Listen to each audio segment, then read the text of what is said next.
목포시의회 일부 의원들이 시의회 사무실에서 독감 백신 접종을 받았다는 의혹이 제기되면서 논란에 휩싸였습니다.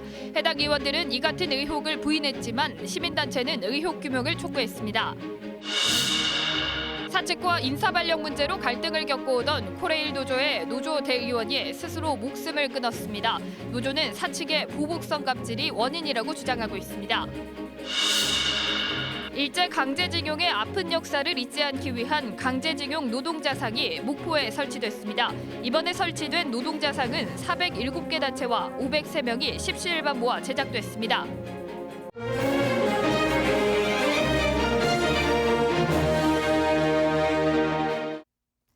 이어서 목포에서 전해드립니다.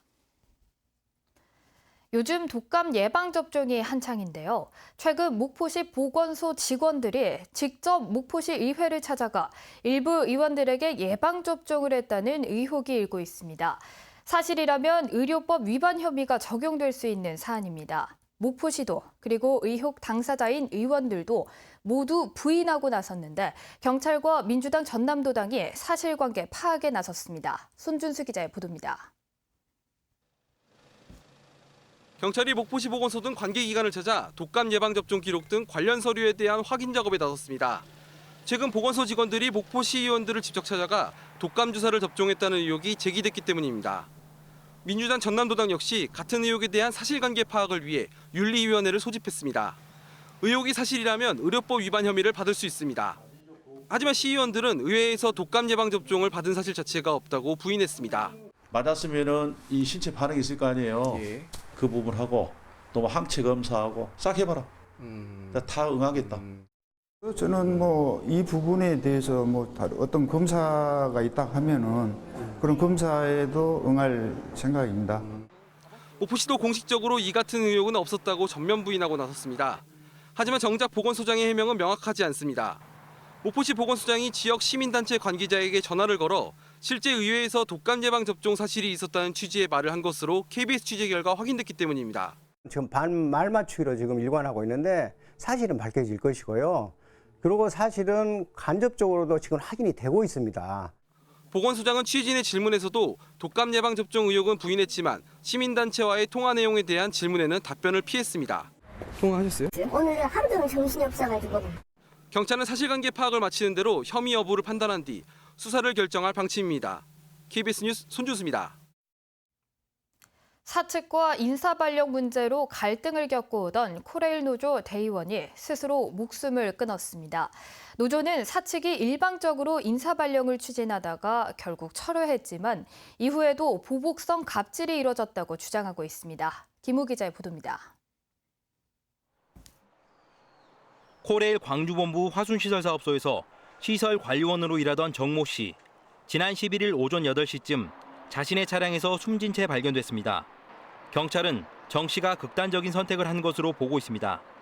정 씨는 지난달 말 급작스럽게 다른 지역으로 인사발령을 사전 통보받았습니다. 노조는 노조 대의원인 정 씨를 사전 협의 없이 발령내는 것은 단체 협약을 어긴 것이라며 반발했고 사측은 결국 인사발령을 철회했습니다. 그러나 이후 회사 측의 압박과 갑질이 이어졌다는 게 노조의 주장입니다. 지난 4일 화순시설사업소장은 중간 관리자들과 회의에서 직원들이 지켜야 할 사항을 통보했습니다. 관행적으로 이루어져 온 점심시간 취사금지부터 오전과 오후 작업 후 복귀하는 시간까지 구체적으로 정했습니다. 정 씨는 자신의 인사발령 문제로 동료들이 보복성 피해를 입게 됐다며 심한 죄책감 속에 괴로움을 호소했습니다. 철도공사의 억압적이고 또 강압적인 정근대적인 조직 문화가 만들어낸 그런 타살로 보여집니다. 사측은 이번 죽음에 대해서 사측의 책임을 통감하고 장례부터 고인의 명예회복 그리고 이런 억압적인 조직 문화 개선 노력 이런 것들이 필요하다고 봅니다. 또 직원들에게 잘해줄 필요 없이 규정대로 밟아줘야 한다는 사업소장의 회의 발언까지 알려지면서 보복성 조치라는 의심도 더해지고 있습니다. 이에 대해 시설소장은 회의 참석자가 잘못 들은 것이라며 부인했습니다. 원리 원칙대로 근무를 좀 하자. 그러고 규정대로 밟아가자. 그런 의도였는데 그 전달 취지 과정에서 조금 오해가 있는 것 같습니다. 코레일 측은 KBS와의 통화에서 경찰 조사 결과를 지켜본 뒤 문제점이 드러나면 내부 감사가 이루어질 것이라고 원론적인 입장을 밝혔습니다. 철도노조는 오는 15일 대전 코레일 본사에서 사측을 규탄하는 결의대회를 열 계획입니다. KBS 뉴스 김호입니다. 내일 치러지는 2020학년도 대학 수학 능력 시험을 앞두고 오늘 수험생 예비 소집이 진행됐습니다. 목포 등 전남 서남권 수험생들은 학교에서 수험표를 교부받은 뒤 선택 영역 과목과 고사장 등을 확인했고 주의사항 등을 안내받았습니다.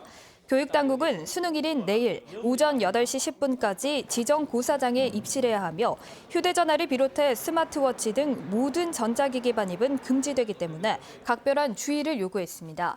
한편 수능일인 내일은 바람이 강하게 부는 등 기온이 크게 떨어질 것으로 예보됐습니다. 농업의 위기가 갈수록 심화되고 있습니다. 특히 우리 농촌을 지키고 있는 농민 10명 가운데 8명이 연간 소득 2천만 원 미만의 중소농이라는 데서 심각성을 더하는데요. 중소농을 살리기 위한 대안은 없을까요? 하선아 기자가 취재했습니다. 4년 전 아내와 자녀들을 도시에 두고 해남 산골 마을에 귀농한 3명의 청년 농부. 올해 애써 키운 친환경 고추를 절반밖에 출하하지 못해 걱정이 큽니다. 친환경 고추는 급식이라든지 수요에 비해서 공급이 딸려서 이제 판매는 자신 있겠다 생각을 하고 친환경 고추를 했는데 올해처럼 이렇게 안 팔리고 이렇게 창고에 재고를 갖고 있는 거는 처음인 것 같아요. 광주 전남 농가의 80% 이상이 연간 농가 소득이 2천만 원에도 못 미치는 중소농입니다. 불안정한 판로에다 자본력이 없어 가격 폭락에 따른 어려움이 클 수밖에 없습니다. 주로 고추와 배추를 생산해오던 이인숙 씨. 가격 폭락 때마다 시름이 컸지만 이젠 농산일이 제법 신이 납니다. 대량이 아니더라도 정성껏 재배한 다양한 농산물을 로컬푸드 직매장을 통해 안정적으로 판매할 수 있기 때문입니다. 옛날에 어디다 호박잎 팔아먹어요? 지금 요 놀콜푸드 아니면 팔아먹을 길이 없지. 노력한 만큼의 소득이 있으니까 진짜 재밌어 아주.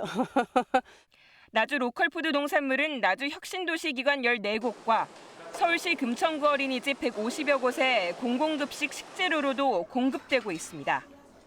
나주는 앞으로 현재 30%에 불과한 로컬푸드 공급량을 최대 50%까지 늘릴 계획입니다. 농가가 빈 땅이 있으면 이제 자연스럽게 농사를 짓고 그리고 이제 가장 중요한 거는 내년에 내가 또 농사를 지을 수 있겠다라는 희망을 주는 게 로컬푸드라고 생각을 하거든요. 이동일 씨는 지역 농가 10여 곳에서 재배한 친환경 쌀로 최고급 발화 현미 제품을 만들어 수출까지 하고 있습니다. 농가에는 안정적인 판로를 제공하는 한편 수평적인 가격 협의 과정을 통해 정부 수매가보다도 높은 쌀 가격을 보상해 줍니다. 상생, 같이 가자. 그래서 같이 가는 이 분위기가 쭉 갔을 때 농민들은 이제 안심하고 계속 좋은 품종들을 이제 심겠죠. 그래서 그것 때문에 이제 농민들과 계속 함께하는 일을 해왔습니다. KBS는 농촌 사회를 유지하고 있는 80%의 중소농을 살리기 위한 대안을 모색하는 특별기획 프로그램을 잠시 뒤인 밤 10시부터 1TV로 방송할 예정입니다. KBS 뉴스 하선아입니다. 전남 지역 가금류의 방역 상태가 최고 수준인 것으로 나타났습니다. 농림축산식품부가 전국 가금농가 등 6,700여 군데를 조사한 결과 모두 654건을 미흡 사례로 적발했지만 이 가운데 전남에서는 소독시설이 기재하지 않은 비료공장 한 군데만이 적발됐습니다. 전라남도는 전국 최다 가금류 지역인 점을 감안할 경우 방역 수준이 상당히 높은 것이라며 AI 청정 지역 유지에 총력을 다하겠다고 밝혔습니다.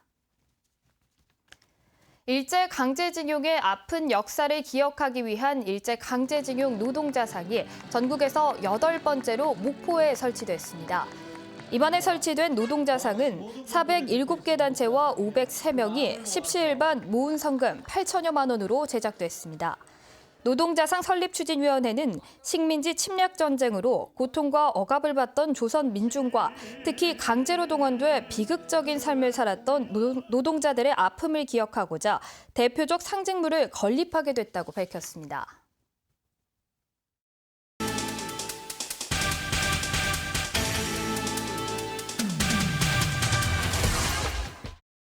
목포 자연사박물관이 오는 26일부터 연말까지 아프리카 사자 특별 전시회를 개최합니다.